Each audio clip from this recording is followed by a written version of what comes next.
যেভাবে লাঠিপিটা করেছে, আপনারা তো সবাই দেখেছেন, ওই ভিডিও সবাই দেখেছেন।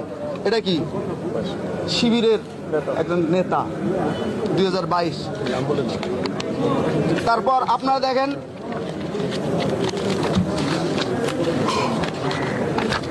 এই যে দেখেন এরা কারা, মানে একটা এরা কারা, এরা কারা। তারপর গতবার শহীদ সার্জেন্ট জরুরুল হলে তো আপনারা দেখেছেন, ওরা কারা।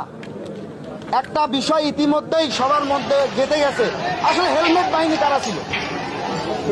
মানে যারা আমরা যে মিছিল মিটিং সমাবেশ করতাম, অতি অ্যাগ্রেসিভ ভূমিকায় কারা অবতীর্ণ ছিল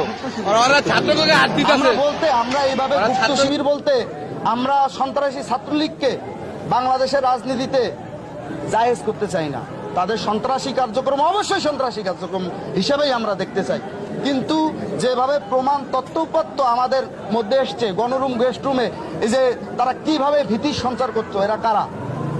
মানে ওই সময় তারা অতিমাত্রায় ছাত্রলীগ সাজার জন্য এমন কোনো হীন কাজ নেই তারা করতো না, সেটা হেলমেট পরে হোক কিংবা গণরুম বা গেস্ট রুমে নির্যাতন নিপীড়নের মধ্যে হোক।